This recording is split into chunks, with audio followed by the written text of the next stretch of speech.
Today's topic is going to be government price controls or price ceilings in particular. Let me give you a quick rundown. First of all, let me go back a couple of lectures and highlight that the whole second half of this course is going to be about government intervention in markets. Things that governments do periodically, and we're going to be analyzing the effects of those actions in the context of an economic model like we have constructed already. Now, what we've done so far is we've talked about government taxes, subsidies, trade, and tariffs. So those are the kind of four elements that we've considered. And let me just give you a quick rundown, and I'll keep doing this as we keep adding more elements to our story here. The government comes along, though, in a market and puts a tax into place. We're measuring winners and losers. We know that consumers are going to lose from the tax, producers are going to lose, taxpayers are going to get some money in the budget. And we evaluate the total effects by looking at what the sum total pluses and minuses are measured in dollar terms. And by doing that, we can make an evaluation about whether people in the aggregate in that market are going to become better off or worse off after we add up the gains and losses that are going to accrue to different groups within that particular market. I have two terms that I use to describe that. I'll talk about the national or market welfare effect, or I'll talk about economic efficiency. And those two terms are identical. I'm using those interchangeably. So remember that as we go through this.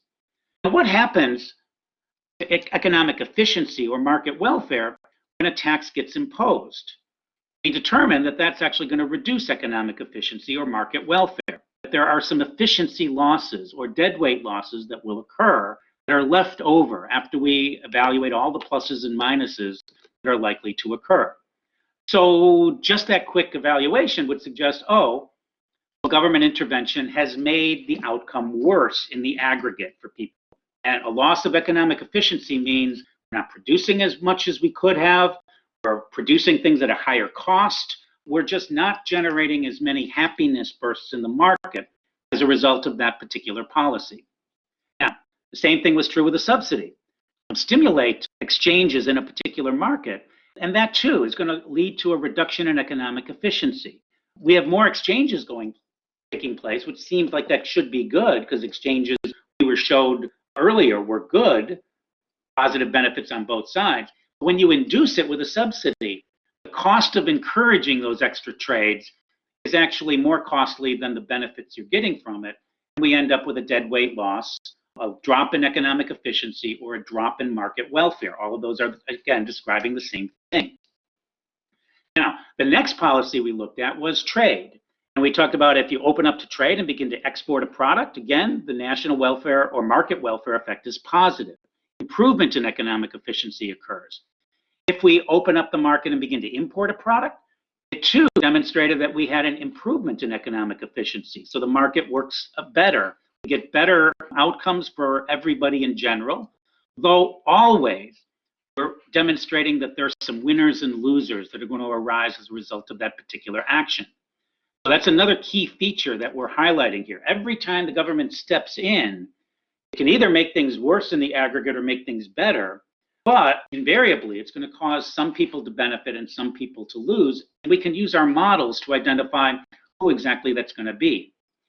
But notice the benefits that I just described are coming not because of government intervention, but because of just opening up and letting markets be free. This is another term I'm going to start to use more frequently now. I'm going to be talking about a free market. And what I mean by that is a market that is not affected by government interventions or policies for the most part. Okay, that's what we generally mean by free markets. Okay, the government puts a tax in place, the market is no longer free because there's a constraint that's been put into place. Now, we will argue later that that can be necessary and important to do in certain circumstances. We haven't yet identified what those circumstances may be, and we'll get to that a little bit later.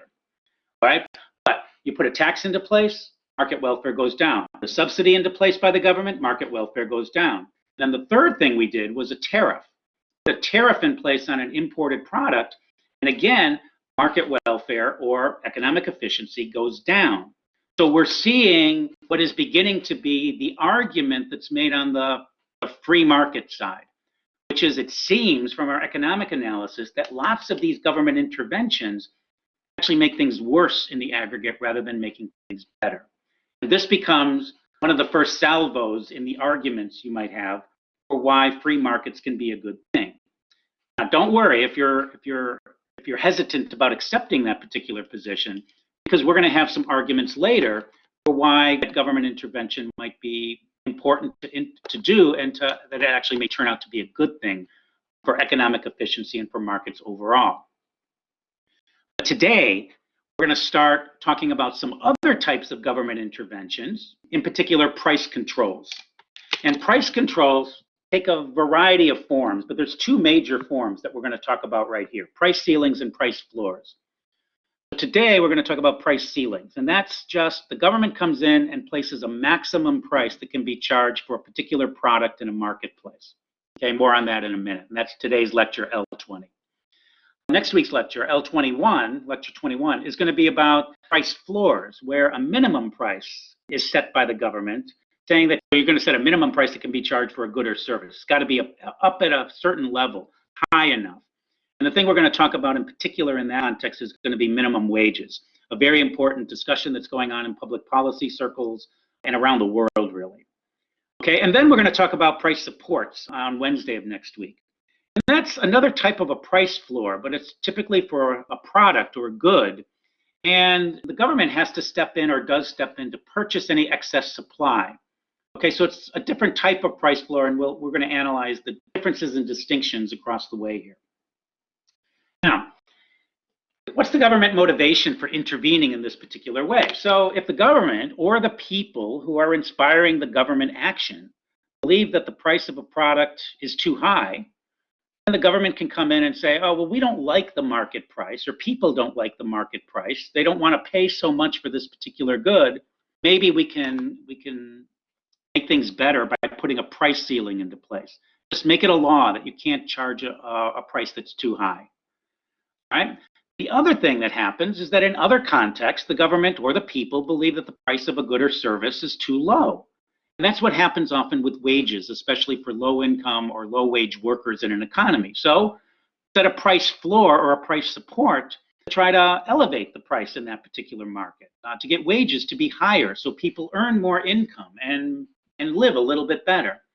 So that's the intention. But what we're going to do today is we're going to analyze, starting with a price ceiling, whether that intention is fulfilled. Do governments make things better by intervening and trying to control the prices?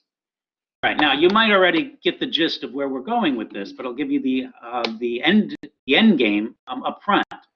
We're going to find, just like with a tax and a subsidy and a tariff, that government interventions in these contexts are always going to make the market less efficient.